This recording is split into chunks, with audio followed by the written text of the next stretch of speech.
Welcome everyone! Today we're going to be looking at Mirrodin, a very classic artifact set. We're going to see if any of these cards are still good today. I'm going to start off with Galvanic Key. Looks like a cheap ripoff of Voltaic Key, a 2-mana artifact. You may play Galvanic Key anytime you could play an instant. Wow. Yeah, I'm gonna surprise you by being able to untap my artifact, because for 3 mana and tapping it, it untaps the artifact.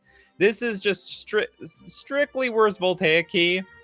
I didn't even hear about this card until I'm showing it to you today. So I would say not even close to the same power level as everything else that came out of Mirrodin, which is a very polarizing set. It's either going to be super broken or actually just super unplayable, I suppose.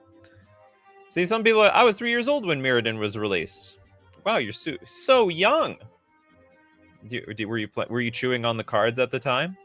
Okay, let's look at Little Deadfly's Chimney Imp. Be prepared for the memes. We have a 5-mana 1/2. That's really bad. Flying. When Chimney Imp is put into a graveyard from play, target opponent puts a card from their hand on top of their library. Man, the design space back then. So it's not really like hand disc. It's actually worse than discard in a way. Because, okay, it's actually worse in 2 ways. Okay, do you know what? This is very innovative design space. I'm surprised they haven't gone towards this like a little bit more often, where instead of discarding cards from hand, you actually make your opponent put the card back on top of their deck. A, they can't take advantage of graveyard interaction, and B, they're still deprived of their card for the turn. Like, if their hand sucks, they have nothing they like in hand, well, then they basically burn a turn. It's almost like a time walk. Or it's almost like destroy target player's next turn. All they get is an untap phase and an attack, but they don't get a good draw. So I like the ability, obviously for 5 mana and conditional, because it has to be killed. Or I guess you could sacrifice it. Not very good, especially by today's standards. Rated Lex, thank you very much for your super chat. Fate Spinner,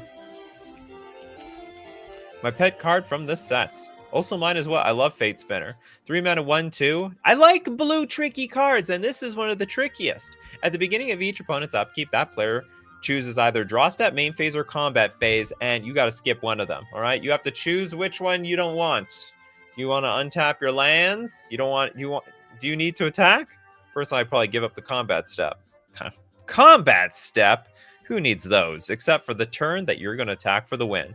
Card still sees play, but obviously very, very poor based on the power level of today. It's very expensive, very vulnerable. A lot of decks they're probably just not going to care for one of these 3. So it's just more for fun jank than...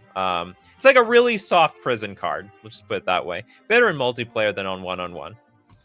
All right, let's go next. We got Blank Page with the Reaver Demon. They have demons in Mirrodin? Black, 4 generic for a 6/6 flyer. When Reaver Demon enters the battlefield, if you cast it from your hand, destroy all non-artifact, non-black creatures. They can't be regenerated. It's a very strong commander card. I'll say it there. But you can't. You're not allowed to cheat it in play. So they made it super fair. I would say does not cut the cake for today. But I would put it in a realm of like playable in casual commander. It's playable, not completely useless. Unlike that, what was it called? The Galvanic Key. Did anyone use this? Anybody? I can't see a soul using this. I can see people using Reaver Demon, though. I can see a world. Chalice of the Void! When it comes up. If it comes up. Come on, Scryfall. Don't die on me here. Don't die on Chalice of the Void here. You know what's not going to get blown up? Do you know what Reaver Demon's not going to blow up? It's going to be Chalice of the Void. Is there something wrong? Come on.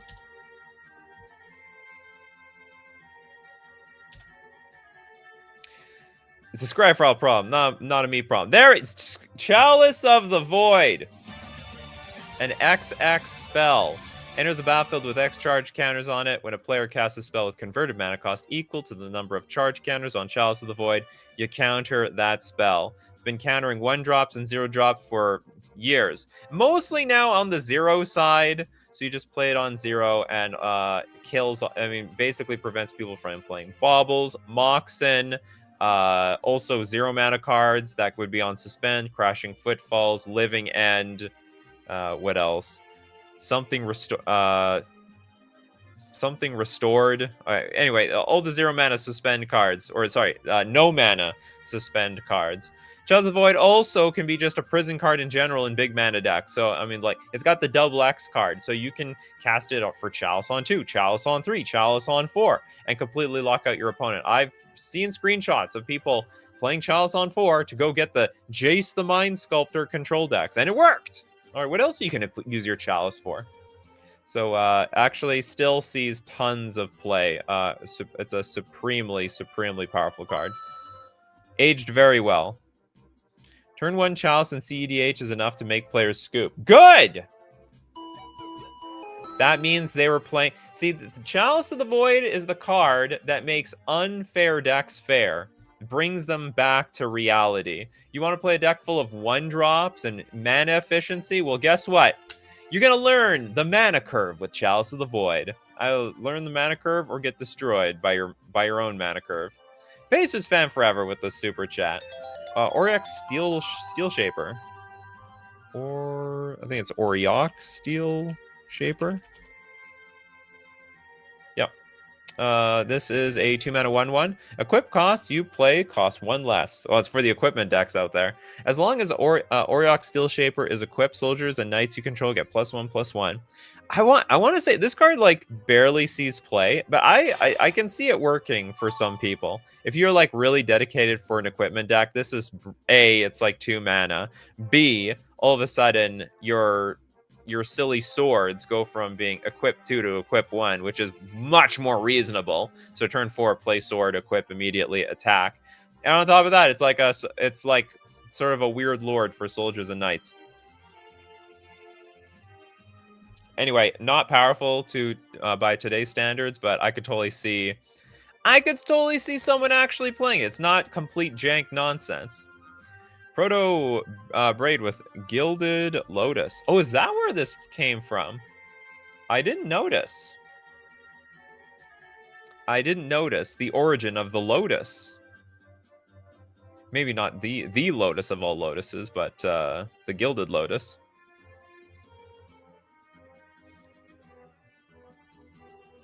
What's wrong with you, Scryfall? There we go. Gilded Lotus. Oh, wow. This is in standard? And sees no... That's... It's in standard, sees no play. Okay, here we got Gilded Lotus, 5 mana. Artifact. Tap, add 3 mana of any one color to your mana pool. This was like a staple in Commander for quite a while. I don't know how much of a staple it is now, given there's like a lot better artifact ramp. There's just so much better ramp now these days. I don't know why anyone would play this now. I shouldn't say that.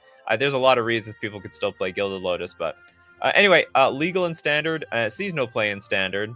I've never seen it outside of Commander, so definitely lost a lot of value and might keep losing value as we keep producing more mana efficient and better ramp cards as time goes on. And we have Gilded Lotus probably got slightly replaced by Lotus Field, for crying out loud, because it's just easier to combo and do stuff with. Isn't this the set you first played with? Nope, it's not. Actually, first set I ever played with was Invasion. I got into Magic a little bit before Invasion. This set not only have way too many powerful artifacts, but also Cloud Post. There's still some sets for Cloud Post. All right, it's a Locust. There's not many Locusts in this game. Tap, add 1 to your mana pool for each Locust in play. It's broken. It's still good. It's banned. It's still banned. It's banned in Pauper, banned in Modern. Pauper doesn't have any interaction for this thing. I guess they have Expedition Map, which helps make Cloud Post. I'm surprised it's banned in Pauper, actually. I'm a little surprised because they have Tron. Because like the deal is, what is the payoff in Pauper? Just some big colorless cards? I don't know, maybe there's some colorless Eldrazi's. I don't know what I just don't see it how it's like more powerful than Tron. But maybe I'm wrong. Like Cloud Post is still good. You know, whatever. So anyway, Cloud Post, yeah, still good. It's still banned in a lot of formats. Still a strong deck in Legacy. Steve's playing Legacy, so it's still good. Okay, we got Charge and Badge. This is the set with Second Sunrise. Does anyone play this card in Commander, just out of curiosity? It's a 3-mana instant. Each player returns to play all artifacts, creatures, enchantments, and land cards that were put into their graveyard from play this turn.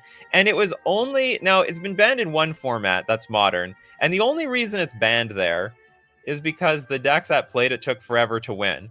I don't see a world where they are going to take that long anymore. I bet you could unban this card. Would it still be, like, I don't even know if it's good anymore. Like, there's so much graveyard interaction. You probably could unban this thing. I actually do not think that this thing is still good today. Sees zero, pretty sure zero play in Legacy. And if you unban this, probably still zero play. Honestly. I could be wrong. It's 3 mana. It's better than Faith's Reward. Faith's Reward is a better alternative to Sunrise and EDH, in my opinion. Isn't it 4 mana though? Faith's Reward. I know it does something similar. Return to the battlefield all permanent cards in your graveyard that were put in the battlefield this turn. You know, mana cost is just a big deal. It's everything. The difference between 3 and 4 mana is like the difference between a turn 3 kill and a turn 4 kill. It's really, really, really big. Anyway, I actually think, given the state of the game today and the maximum of graveyard hate and combo hate, I don't think Second Sunrise would be nearly as good today as it was before. I would say this card lost a lot of value. May not even see play if they unbanned it, but they would never unban it because, like, there's this philosophy of, oh, what good would it do to the format to unban it? Because it was just a miserable type of card to play against. Okay, crackle your artifacts. Second Sunrise, bring all the artifacts back. Yada yada. Anyway, it was not a good experience.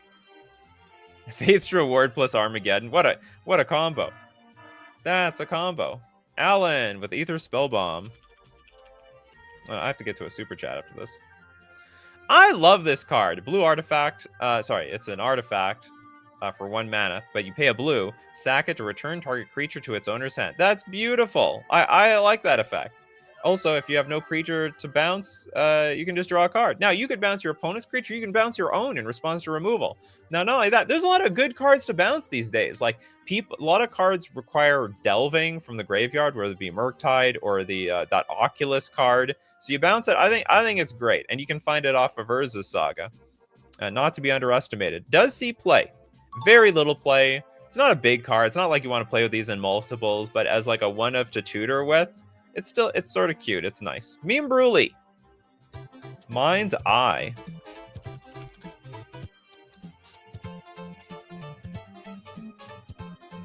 Okay, we have a 5-mana artifact. Whenever an opponent draws a card, you can pay 1. If you do draw a card...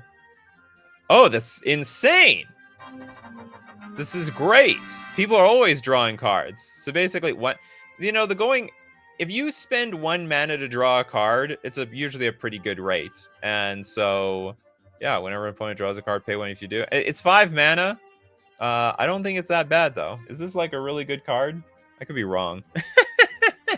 It looks okay. It looks okay. Like, you can't play this on a one-on-one game because you don't have so many opponents. But in Commander, you have a lot of opponents.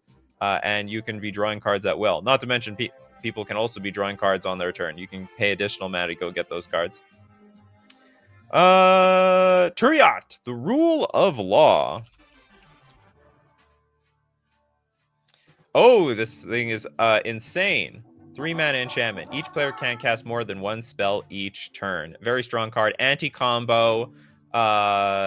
Just anti-do too many things in one turn.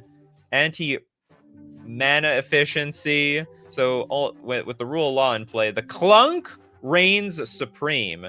You have 5 mana. Make sure you play 5 drops with it. Rule of Law is an absolutely fantastic card at all stages and eras of Magic the Gathering. Abno, thanks so much for your super chat. We've got... Have you done the artifact land? Seat of Sidnod. Seat of the Sidnod. Now, it's funny you mentioned this one. It's the blue one, which sees the most play out of all the artifact lands. tapped out of blue, mostly because there's like pretty good blue artifact adjacent cards. Thought Monitor, Emery. Emery loves this card, by the way, because reduces the cost of Emery just by it existing. Yeah, it actually it's still good for the formats that are still allowed to play with the Seat of the Sidnod. It's still a fantastic card to help the artifact strategies where you need to sacrifice artifacts in play, or you need the affinity mechanic to go off. Now, of course, you're not going to play a ton of them. This card sees play. Like I said, there's a lot of good blue affinity-like decks in existence. But the other ones don't see. I shouldn't say that. I believe the red one sees play because of combo decks involving artifacts. But anyway, this is still a very, very good card. Goblin Engineer decks play the red one. Basically, we play no magic. Oh, you mean what? Rule of law? That's not true. You got to play with a lot of magic. You got to play a spell every turn. And if you play with instant speeds, well, you can play spells on your opponent's turn.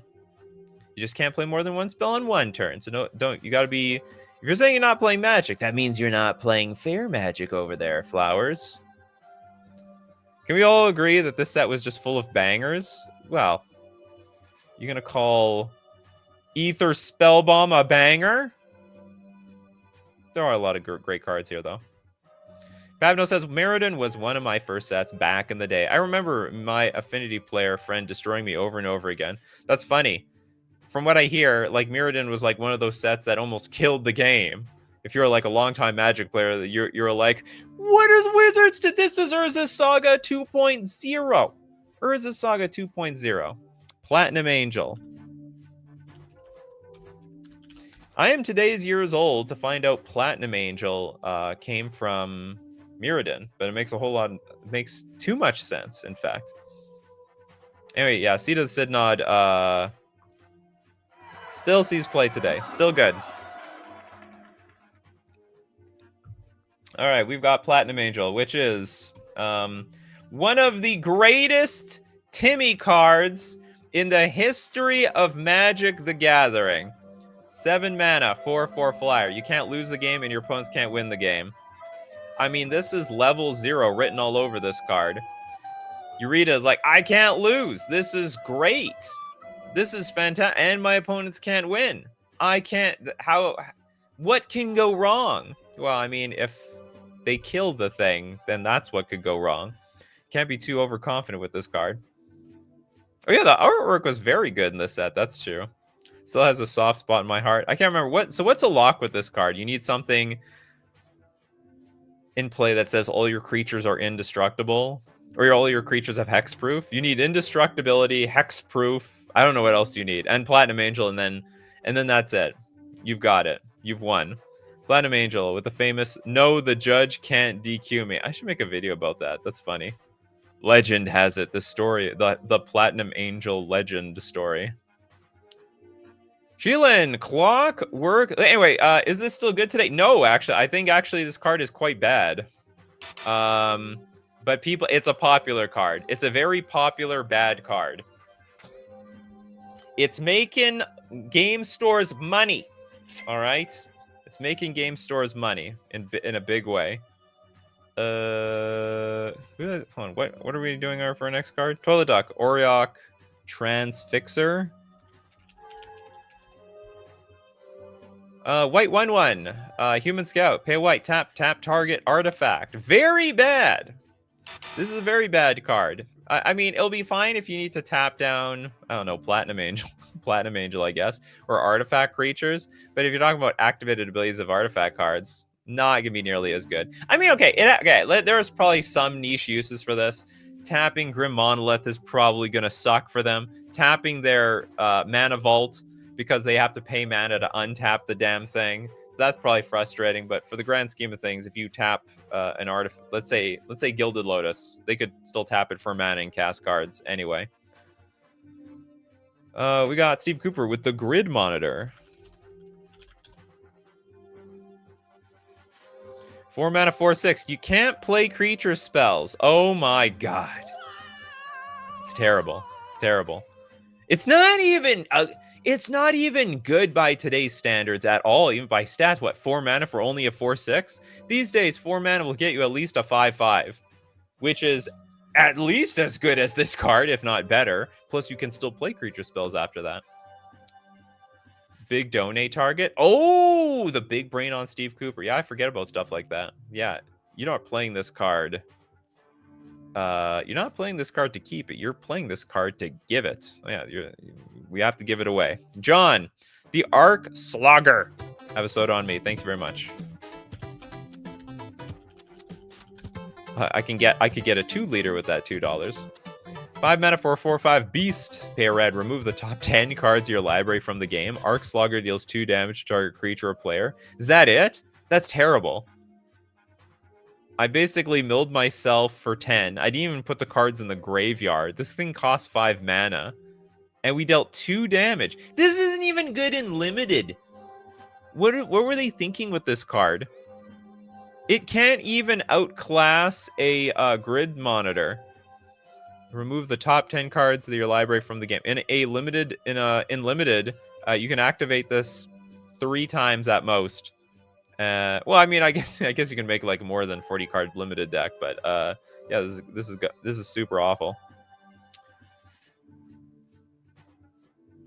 Okay, next up. Okay, now here's a card that should see more play, especially in environments with the accursed fetch lands. The Psychogenic Probe. Never heard of it. 2-mana artifact. Whenever a spell or ability causes a player to shuffle their library, Psychogenic Probe deals 2 damage to them. That is interesting. That is actually quite fascinating. Not to mention, you can force people to search their library and make them shuffle. You can make everybody do that. Huh. I don't know if many people know this card exists. In Commander, it may... No, even in Commander, I think this could do something. This is a very... I think if you're playing a damage-based deck, I think if you're playing... Well, maybe not a prison-based deck. I think if you're playing a deck based on damage, this card is actually quite interesting. I think it looks good. Now, I technically have to say this card is not good today because it sees no play, or maybe just people haven't broken this card. It's cheap. Like, it's 2 mana. People are shuffling their library all the time. Now, I'll admit, when this card is out, they will do their best to not search their deck at all. But, I mean, they have to at some point. Group Slug for the win. Group Slug. I never heard of that. I love it, though. Tobias and Pixels with the Chromox. Chromox. Oh, I want the original. I think the original art is the best art. Artifact with imprint comes into play. You may remove a non-artifact, non-land card in your hand from the game and tap, add 1 mana of any of the imprinted cards' colors to your mana pool. Great mana ramp. Still sees play everywhere. Very good card. Probably is not going anywhere. In fact, it's banned in Modern. Now, as someone who hates 0 mana cards, I actually think you can unban this card.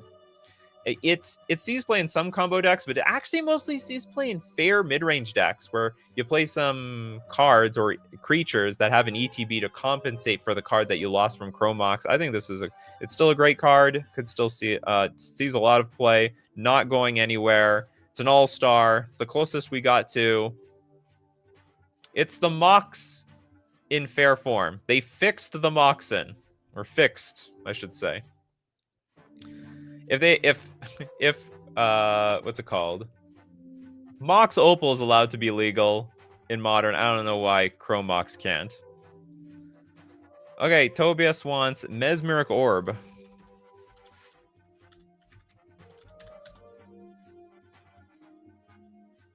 This is the mill card. 2-mana artifact. Whenever a permanent becomes untapped, that permanent's controller mills a card. So this used to be a staple in a lot of the competitive mill decks. Still, I'm sure is one of the few ways to actually mill out your opponents in Commander. I think it's good. I think this card is still good. It'll still do the job. It's hard to force your opponent to untap things, but if they're not tapping to attack, then what are they doing? The only problem with this card is it sometimes can backfire badly on you. If your opponent wants cards in their graveyard, then you're just helping them. You're helping them around, but it's still a pretty good card. We got Pabno has a super chat for us. The extra planar lens.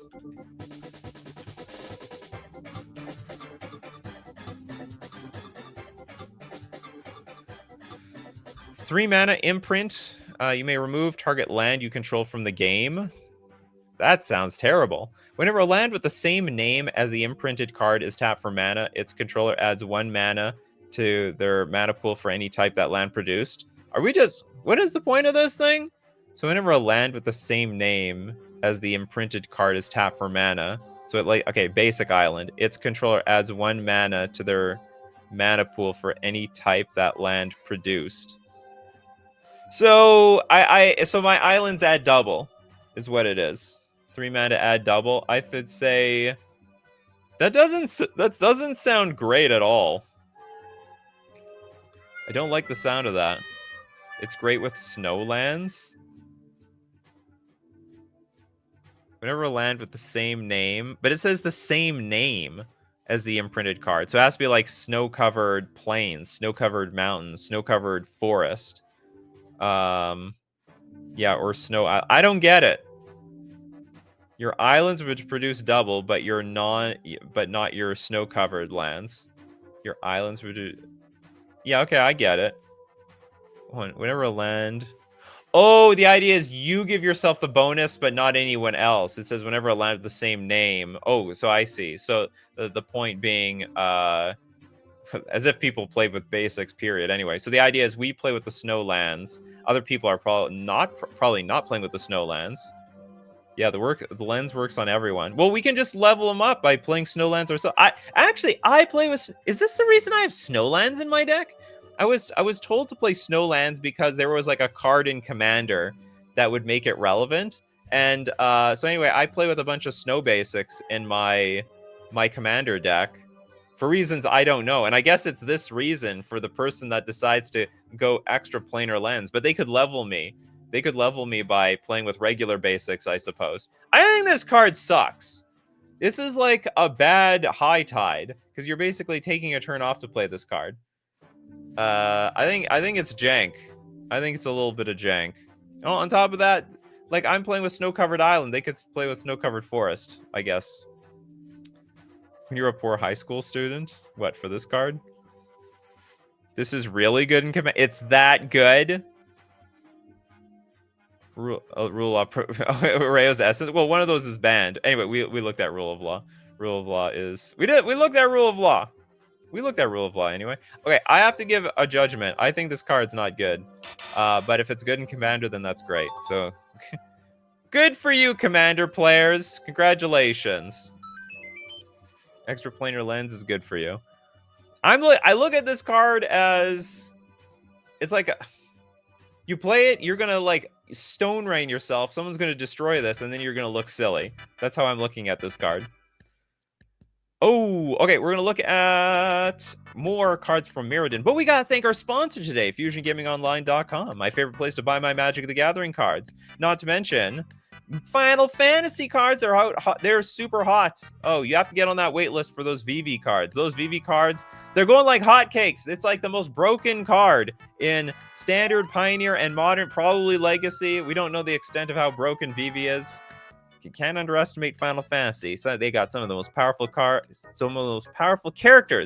from RPGs now leaking into Magic the Gathering. And don't forget to use coupon code Nikachu at checkout to get 5% off all your purchases. Get 5% off Sephiroth at FusionGamingOnline.com. We're also going to thank Mana Traders, the premier place to rent Magic cards online. And of course, when new sets come out, they break and shake up old formats. Be at the top of your game, at the top of the metagame. When you're renting with Mana Traders, because you can just rent the best deck that exists at the time. You can support the channel using my Mana Traders link in the description below, or save 40% cash back on your 3rd month subscription using coupon code Nikachu_ZAX. When renting at Mana Traders, to use digital cards on Magic Online. Sometimes when I do this sponsor segment, I imagine some people are like, are these paper cards you could rent? No, they're not. Okay, MTG Ectoplasm with Wall of Blood. Combos with Mirror Universe. 3 mana 0/2. Pay 1 life. Wall of Blood gets +1/+1 until end of turn. Okay, so it's some jank. You got some jank combo stuff going on over here. Outside of that, it looks awful. I mean, there could be a world where you need to pay your life. You can do it at will. It gets +1/+1. Could be a good fling target. Or outlet, I should say. Okay, next up. Let's take one from... was it KenCon? I can't remember what your name was. Viridian Scout. Sounds like a Pokemon character. This is like, sounds like some trainer that you would play in Pokemon. Let's go to Viridian City, where they got the Scouts. Okay, 4 mana, 1/2 Elf Warrior. 3 mana, sack it. It deals 2 damage to target creature with flying. Terrible. Absolutely terrible. Oh, Toilet Duck with a classic. It's still good. This card actually has aged incredibly well. The Isochron Scepter. Okay, so Isochron Scepter with Imprint, you exile an instant, converted mana cost 2 or less. You can pay 2, copy it, and you don't have to pay mana for the copy. A long time ago, this was jank. I mean, this used to be Titanic meme level of jank. But it's become lethal. So first off, it is actually pretty good. It is legitimately good in Commander. But even outside Commander, it started to see some serious play in Modern in control decks, as they like to combo with Silence of all things, which is the jankiest of the jank combos. So it's funny how those jank combos actually became super real. Funny stuff. Does get Punktet says, oh, anyway, I should say, Isochron Scepter, still powerful today. Bringer of the White Dawn. Were the Bringers from Mirrodin? Oh no, this is 5th Dawn. We're talking Mirrodins today. It's Mirrodin day all day. Maybe not every day, but this day. Kano, Goblin Charbelcher. Another card that's aged actually pretty well. This also used to be a super jank deck. 4 mana artifact, pay 3, tap, reveal cards from the top of your library until you reveal a land card. Goblin Charbelcher deals damage equal to the number of non-land cards revealed this way to target creature or player. But the point is, you played in a deck that has no lands in it, so you add mana via some other way. These days, with the flip cards, the modal cards, it's pretty easy because a lot of those are lands on the backside, but they're not counted as lands when Goblin Charbelcher's activated ability resolves. But anyway, the clause, if the revealed land card was a mountain, Goblin Charbelcher deals double the damage instead. Put the revealed cards on the bottom of your library in any order. I think a long time ago, the combo decks that played Goblin Charbelcher, they did need to have like 1 Taiga in it, and they just hoped that they didn't flip over that Taiga immediately. So it was like a little jank in that regard. Also, those decks weren't really they were really consistent, but they weren't resilient. These days, Charbelcher decks are super powerful. They're great. Yeah, they're like blue decks that play with Force of Negation, Flare of Denial, and a lot of other combo magic a lot of counter magic to protect their combo. So this card actually aged incredibly well. Maybe a little too well. Oh, by the way, we have to see the Mirrodin version. Damn. This is a Mirrodin show. Thoughtcast. This is a banger.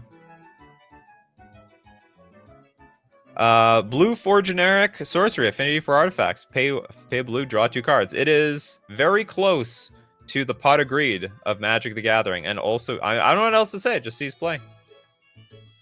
Still sees play. Still good. 1 blue to draw 2 cards. Nothing wrong with that.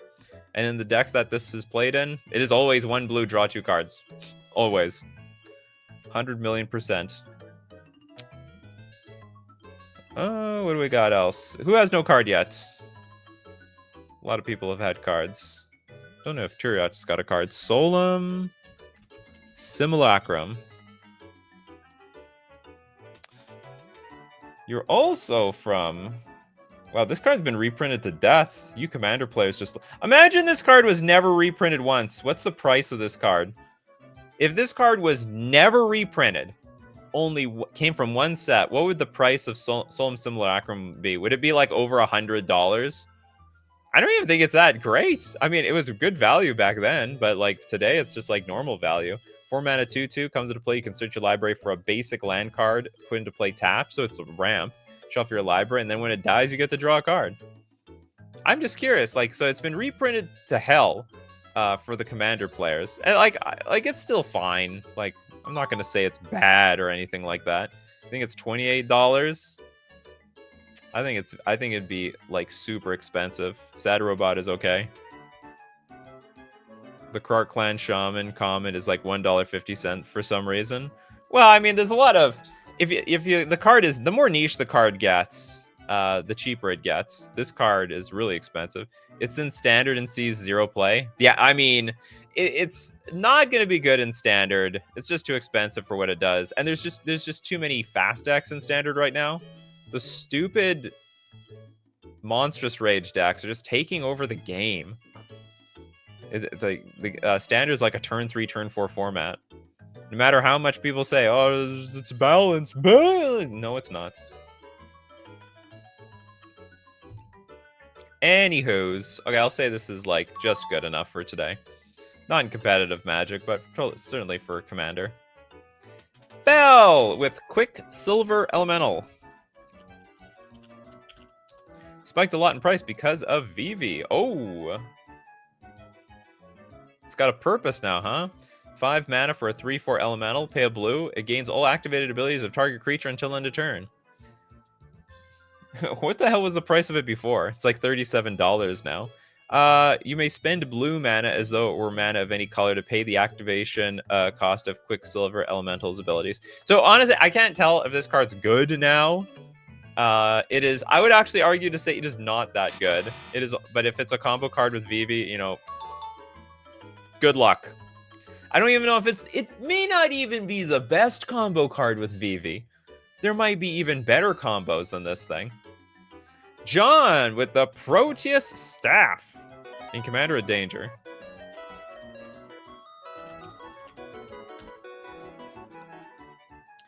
Three mana. Pay a blue. It's like a gray blue. Pay a blue to generic tap. Put target creature on the bottom of its owner's library. That creature's controller reveals cards from the top of the library until they reveal a creature card. The player puts that card into play and the rest on the bottom of the library in any order. Play this ability only anytime you could play a sorcery. Question: if I target someone's commander and they don't go to the graveyard, do they still get the ability? Because like they can, because commander players can choose to send their commander back to the command zone if it goes to any zone. If it ever moves to a zone that's not in play, they can choose to put it straight back into the command zone. But I don't know if that's how, like, I'm just wondering, does it need to go to the bottom of its owner's library in order for this whole thing to resolve? I would assume so. There are CEDH decks that run only one other creature with it. Huh? Oh, you're going to use it on yourself! That's crazy. So what, you like play with a bunch of token generators, and then you put the token on the bottom of your deck, and then you reveal cards, and you just put something in play? You can stack. You also stack your deck after activating it. Well, that's just cheating at this point. They're like not even remotely playing this card as originally designed. Oh my goodness. Okay. Proteus Staff, still good. Cool card. Dinglebag with the Sun Droplet.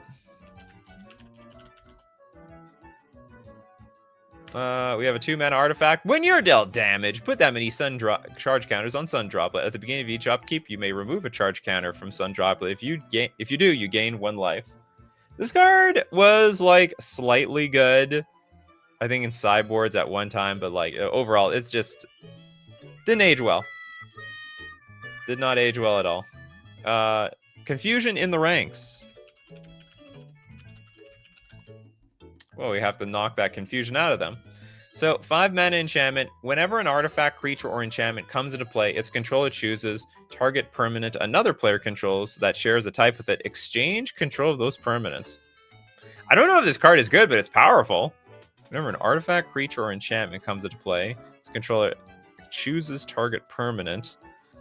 So what's the deal? You want to play with like a bunch of weak stuff in your deck, and then play this card and exchange your crap for their good stuff? But they can also do the same thing back at you to steal back their cards. I will say the card is on the jank side. Looks like very janky. Not power. I mean, it's powerful but weird. Next up, we've got a super chat. We got Pabno with Shared Fate. If you're a friend with broken cards. 5 mana, enchantment. If a player would draw a card, that player removes the top card of the opponent's library from the game face down instead. And each player may look at and play cards they remove from the game with Shared Fate as though they were in their hand. So like the weird thing is you have to still pay the mana cost. So you have to like find their lands first, play their lands, and then cast their cards. I think there was one Shared Fate deck in Legacy. I think for the most part this is on the jankier side. More jank than good. It's a banger card. They don't make cards like that anymore, that's for sure. They don't make cards like that anymore. Confusion in the ranks plus Nor in the Wary abuse the ownership clause. Interesting. It's very, very interesting. Anyone else still no cards yet? Where is Hans with the Leveler? 5 mana, 10/10. When it comes to play, remove your library from the game. I don't know if this sees a lot of play, but I mean, I think it's still good for what it does, which is if you need to remove your deck from the game for whatever reason, probably combo reasons, you know, Thassa's Oracle, Laboratory Maniac, well, it still works. So, like, it's still a good enabler for that reason. Being a 10/10, not very good. Has no point. No point in being a 10/10. Could have been a 0/1. Really. Why'd they give it any power and toughness at all? It's sort of pointless. Also, what were they thinking when they made this card? Like, wasn't it just stone cold useless at the time? When it comes to play, remove your library from the game. Or did they have the idea for Laboratory Maniac like 10 years ahead of time? You can fling it? Okay, you know what? You talk the talk. That's not bad. But you have to have like one leveler in your deck and not another one. And if you have imagine you draw a leveler and you have no fling in your hand. Ugh. Ugh.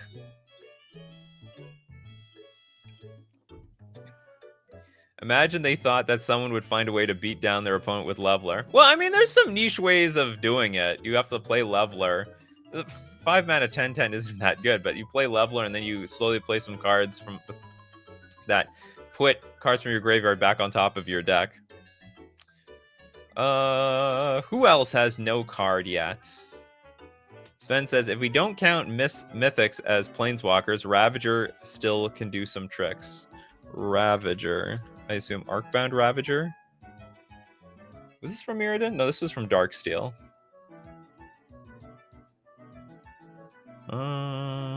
What else we have here? Am I missing anybody? Tobias, you got a lot of cards. Here, we'll get Kano's Lightning Greaves. Lightning Greaves. So we have a 2-mana. Oh, this came from this came from Mirrodin. You don't say. This is like the type of card that is so good in Commander and is so worthless outside of Commander. Like you can't have like a bigger disparity. 2 mana equipment. Equipped creature has haste and can't be the target of spells or abilities. Equipped for 0. So very easy to just play very early on in the game. You play your Commander and it's borderline invincible, at least from most removal spells. Or if you play against most Commander decks, they don't even have removal. So playing Lightning Greaves is like almost like a waste of a card there. Yeah, one of the commander cards of all time. Like, this is a card I would never think is good anywhere until Commander was invented. And then all of a sudden, it's like, you're playing Lightning Greaves? Wow, you're such a noob. Oh, you're playing Lightning Greaves? You're playing Lightning Greaves? You know, at some point, when you look at all the deck lists and, you know, and it's seeing CEDH play, you got to think, oh, maybe I'm the noob here. Maybe I'm doing something wrong. Maybe I should play this card. You know, my merfolk are killed off so often, and I have nothing to do on turn 2. I'm starting to should I be thinking about playing Lightning Greaves in Modern? You know, I have this big problem with I have nothing to do on turn 2 because my stuff usually dies, because that's the turn like where people are holding up removal. I could play Lightning Greaves instead. They probably won't have removal. They won't have a removal spell for Lightning Greaves, and then I can use it to protect my future creatures.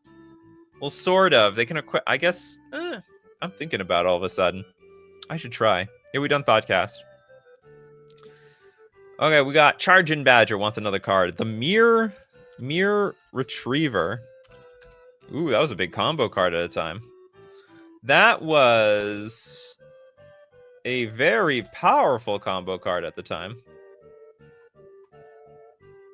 Okay, 2 mana 1/1. When it dies, return another target artifact card from your graveyard to your hand.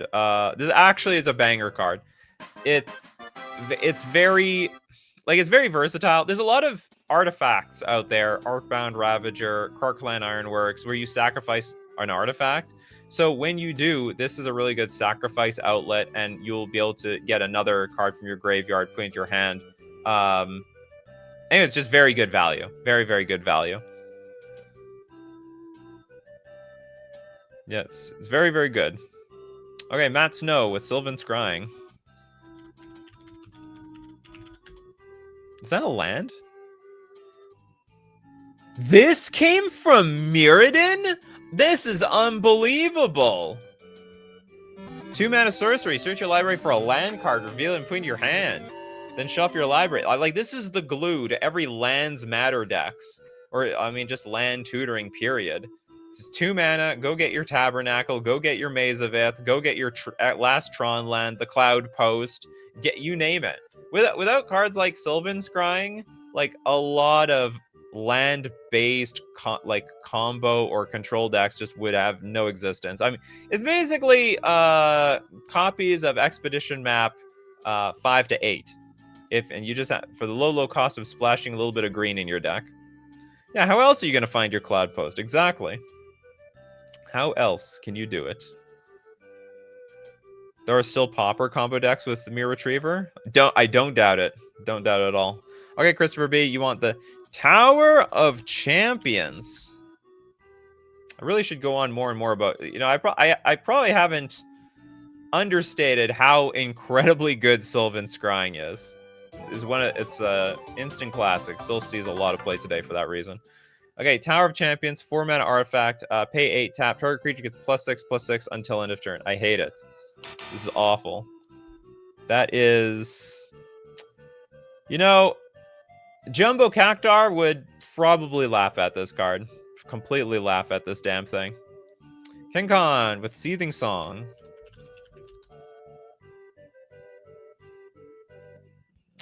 From Mirrodin, 5 mana instant, add 5 red to your mana pool. Basically, you know what? Any card, any ritual that will add more mana than it costs to cast it is always going to be good. Always still going to be good by today's standards.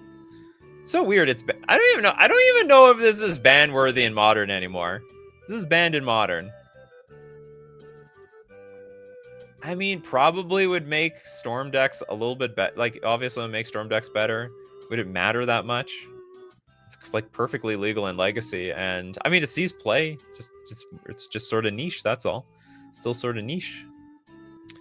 Benjamin, welcome. Gilded. We did Glided Lotus. No such thing. How about we do Fabricate?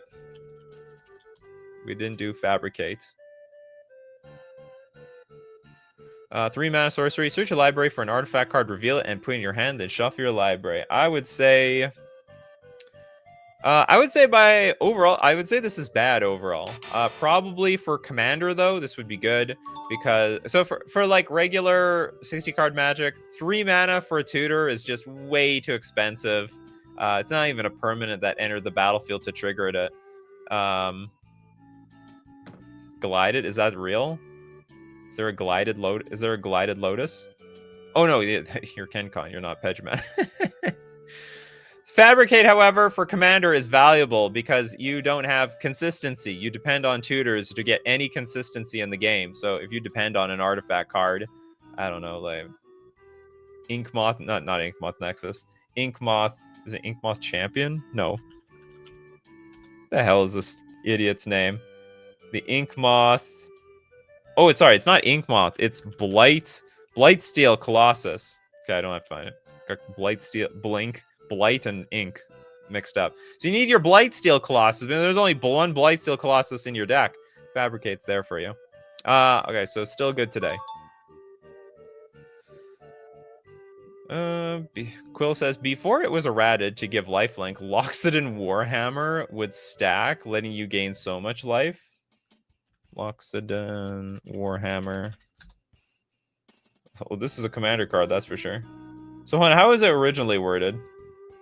Equipped creature gets +3/+0, has trample, and has whenever this creature deals damage, you gain that much life. Well, what's wrong with that? That's like very similar to Armadillo Cloak. So what is it now? It just has lifelink. How did it stack? Like if you get, it's like if you put this on a lifelink creature, like there's nothing wrong with this wording, or is it they just made a mistake and they meant to give it lifelink? Like lifelink can't stack. It's originally worded like a trigger. Yeah, there's nothing wrong with it. That's like Armadillo Cloak. Armadillo. How do I spell armadillo? Just look up cloak. I know how to spell cloak. Here we go. Armadillo Cloak. When enchanted creature deals damage, you gain that much life. It's the same thing, right? What's wrong with that? Is that broken? They should reprint Loxodon Warhammer with the original, like with the original wording to fix their mistake after they keyworded it. Okay, lifelink was not a keyword back then. They errated this. No, why? They did. That was completely unnecessary. You can't have multiple stacks of lifelink, but you can have as many of these stack as you want. Yeah, so if you have like 4 Loxodon Warhammer on it, this is the same thing with Armadillo Cloak. It's the same thing. Whenever this thing doesn't have lifelink, they didn't errata this card. They made a mistake. Wizards made a mistake to errata this card. Anyway, honestly, even if it was errated, I would say this card's bad. Not powerful. Very janky. The point is only the old wording like the hammer could stack, lifelink cannot, but the hammer was forcibly changed to lifelink, which does not represent the effect. Yeah, it's sad. Wizards of the Coast biggest errata mistakes ever. Tresaru. Necrogen. Necrogen Mists.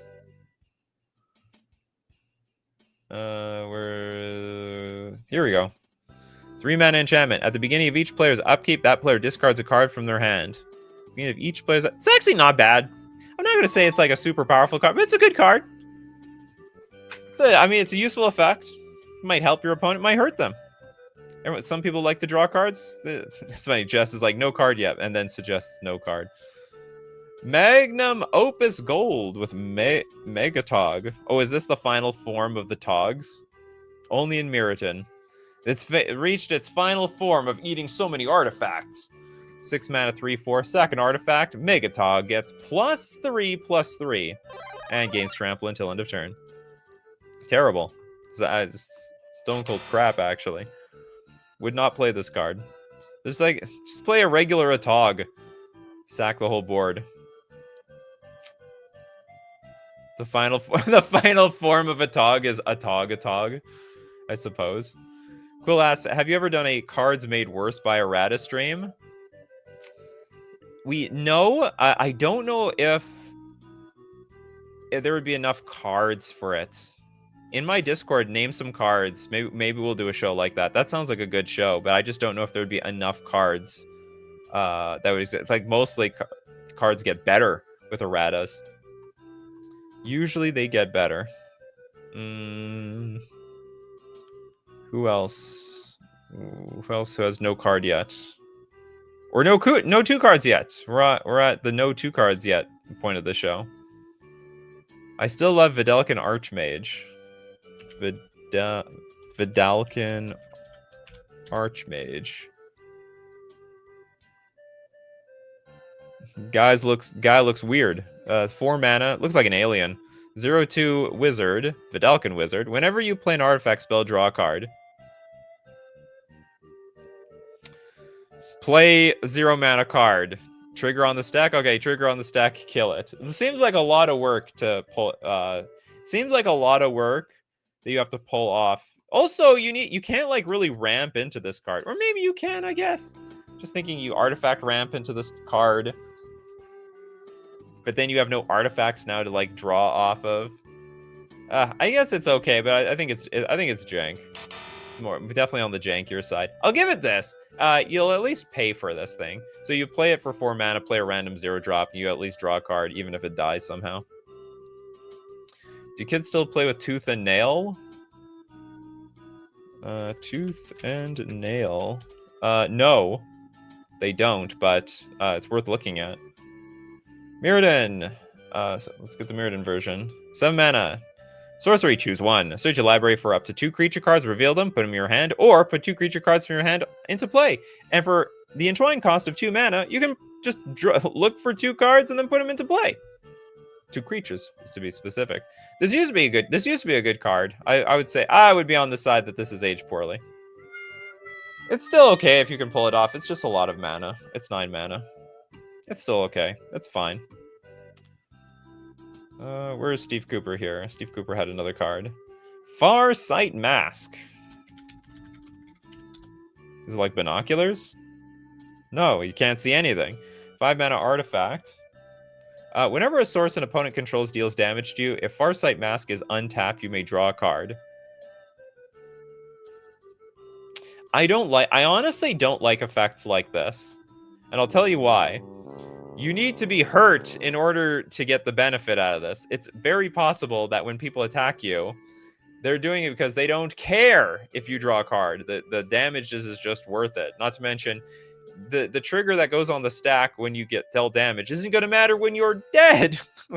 when you go to the big discard pile in the sky, this effect does not matter anymore. We got Ryan. Do y'all do Spoils of the Vault? No, I don't think so. Spoils of the Vault.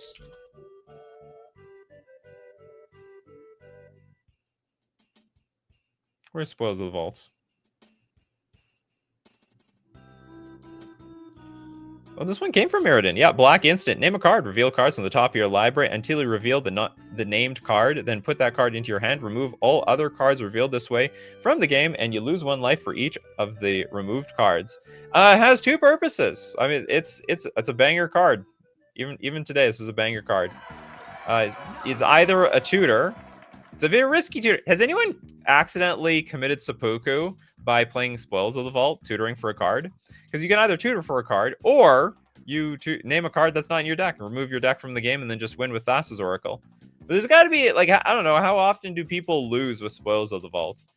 You have to, because you have to remove the top card. How many? Is it reveal cards from the top of your library until you reveal the named card. Oh, I'm thinking of the wrong card here. Sorry, I'm thinking of there's another black card like this, where you have to remove like the top 6 cards of your deck from the game, and then you start revealing cards. But no, this one is you just reveal cards on the top of your deck. Make sure you don't lose. Make sure you don't die to this thing, though. You need to be invincible for the turn. You lose 1 life for each of the removed cards from the game. KK says, I remember back then as a Timmy, I thought Troll Ascetic was like the greatest, most invincible card ever made. Is that from... Oh, it is from Mirrodin. 3 mana. It's not bad! First off, we should not underestimate this card. 3 mana, 3/2. That can't be the target of spells or abilities your opponents control. It's not bad. The problem is, it was born in an era of absolute chaos. it was printed in an era where everything was supremely overpowered, like just grossly overpowered. And another 2-mana, and also for 2-mana you can regenerate the damn troll. It's like, yeah, I was thinking of demonic consultation. That's what I was thinking of. Bells. I'm surprised Sword of Kaldra is so expensive now. Sword of Kaldra. Maybe there's a lot of Kaldra fans out there. 4 mana, equipment. Equipped creature gets +5/+5. When equipped creature deals damage to a creature, remove that creature from the game and equip for 4. Yeah, I couldn't tell you. Why play this when you could play Kaldra Complete? Let's get one more from Magnus Opus. Also, Pabno thinks this is a great Timmy card. Okay, Cathodian for Jank. Sorry, Cathodian. I thought it was called Cathodian for Jank. Cathodian? Oh, this is an Urza Saga card. Sorry. Originally printed in Urza Saga. Oh, we can end on Mindslaver. That's a great card. Okay, we got a 6 mana legendary artifact. Pay 4 taps. Sack it. You control target player's next turn. And you can even loop it over and over again with Tolarian Academy. No, not Tolarian Academy. Academy Ruins. That's what it's called. Loop it over and over again. Still good today. Still great. Bit on the weak side, a little jankier on the side, but it's still very strong. It will still work. It'll do the things that you want it to do. All right, that was an interesting look at. Hold on, do we have a super chat here? Oh, sorry, I have a super chat from Pabno. We're not done yet. Sorry about that, Pabno. I didn't. You snuck a super chat in there. Liar's Pendulum for the drama.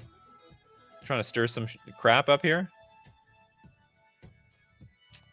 1 mana artifact, pay 2, tap, name a card. A target opponent guesses whether a card with that name is in your hand. You may reveal your hand. If you do, and your opponent guesses wrong, draw a card. What if you have no cards in hand? How does that work out? You have to name a card. Target opponent guesses whether a card. Oh, I see. If you have no cards in hand, then they'll just say it's not in your hand. I got it. What a weird card. Terrible. But fascinating. All right, we do this show weekdays, 3 p.m. Central Standard Time. Be there or be square. Thanks to everyone who supports the show. If you're a patron on Patreon, member on YouTube, or you super chat to be part of the show, or even super chat so other people are part of the show. And of course, gotta thank everyone for being here today. Everyone who's contributing, people like Christopher B. We got Bell, Pabno, John, KenCon. We got Jess, Dinglebag, and more. So as usual, my coffee crew, keep brewing those coffees, and we're going to keep brewing up the magic. Take care of yourselves, and I will see you at the next cup.